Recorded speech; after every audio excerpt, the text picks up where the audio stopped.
everyone! Welcome back to our channel at napaka-importante talaga ng pag-uusapan natin ngayon dahil malaking tulong na naman to sa mga kababayan natin. Kumusta kayong lahat? Kung bago ka sa aming channel, huwag kalimutan mag-subscribe, like, at hit the notification bell para lagi kayo updated sa mga videos namin. Hello mga ka-update! May bagong announcement ang DSWD tungkol sa kanilang medical assistance under AICS o Assistance to Individuals in Crisis Situations. At ito ay mahalagang malaman lalo na mga nangangailangan ng tulong pambili ng gamot, pambayad sa ospital, laboratory, at iba pang medical expenses. Kung dati ay mas common na cash assistance ang ibinibigay ng DSWD sa mga beneficiaries, may malaking pagbabago na ngayon ipinapatupad ang ahensya. Unti-unti na nilang nililipat ang kanilang sistema mula sa cash assistance papunta sa tinatawag na Guarantee Letter o GL.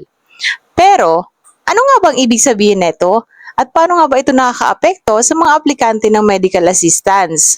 Yan ang pag-uusapan natin ngayon.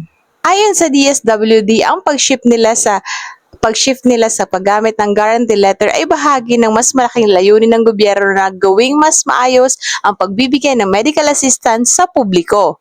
Ayon kay Director Edwin Morata ng Crisis Intervention Program, alinsunod daw ito sa direktiba ng Pangulo at sa instruction ng DSWD Secretary Rex Gatchalian na siguraduhin ang government funds ay mapupunta sa tamang tao, sa tamang pangailangan at sa tamang intervention.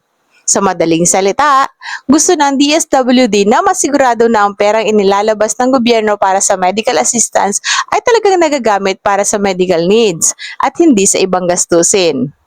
So bakit nga ba nila ginagawa ito? Napansin kasi ng DSWD na may mga pagkakataon ang cash assistance na binibigay para sana sa pagbili ng gamot ay nagagamit sa ibang basic needs tulad na lang ng pagkain, pamasahe o iba pang mga gastusin ng pamilya na talaga namang hindi talaga yun maiiwasan. Bagamat nauunawaan ng DSWD na may iba't ibang pangailangan ang mga pamilya, gusto pa rin talaga nilang matiyak na ang cash assistance na inilalaan para sa medical needs ay talagang doon mapupunta. At ang isa pa talagang dahilan ay para maiwasan ang fraud o panloloko. Kasi ayon sa DSWD, may mga pagkakataon din na may mga lumalabas na questionable clinics o dokumento na posibleng hindi authentic. Kaya sa paggamit ng guarantee letter, mas nagiging kontrolado as mas madaling ma-verify kung saan talaga napupunta ang assistance. So ngayon baka tinatanong nyo, ano nga ba talaga ang guarantee letter o GL o isang dokumento mula sa DSWD na nagsasabing garantiya na babayaran ng ahensya ang medical expenses mo direkta sa partner institution gaya ng pharmacy, hospital, laboratory o diagnostic center. Doon talaga nila i-address na yung tulong na ibibigay nila sa'yo. Ibig sabihin, imbis na cash ang ibibigay ng beneficiary, direkta nang babayaran ng DSWD ang provider ng serbisyo o produkto. Halimbawa, kung kailangan mo ng gamot, pwede mo gamitin ang GL sa accredited pharmacy para makuha ang gamot na kailangan mo. Pero, may mahalagang clarification ang DSWD. Hindi naman ibig sabihin na totally mawawala na ang cash assistance. Ayon kay Director Morata, may option pa rin ang mga beneficiaries na tumanggap ng cash assistance kung yun ang gusto nila. Gayunpaman, mas preferred ng DSWD ang paggamit ng guarantee letter at narito ang mga mahalagang detalye. Kung pipili ang beneficiary na cash ang kukunin sa halip na GL, possible raw na mas mababang amount na maibigay kumpara sa value na nakasaad sa guarantee letter. Mas madaling salita, mas advantageous pa rin sa mga maraming cases ang paggamit ng GL dahil mas mataas ang chance na makover ang buong medical need. At para naman mas mapalawak ang paggamit ng guarantee letter, ipinalalawak din ng DSWD ang kanilang partnership sa iba't ibang institutions. Sa kasalukuyan, partner na nila ang Mercury Drug na may mahigit 262 participating branches na tumatanggap ng GL. Ibig sabihin, pwede kayo doon pumunta sa Mercury Drug pag kailangan nyo ng gamot gamit ang GL. May partnership na rin sila sa Generica Drugstore na may 238 branches. Bukod dito, kasalukuyan din sila makikipag-usap sa Southstar Drug, Rose Pharmacy at Watsons para mas marami pang options ang mga beneficiaries. Hindi lang pharmacies ang sakop ng programang ito.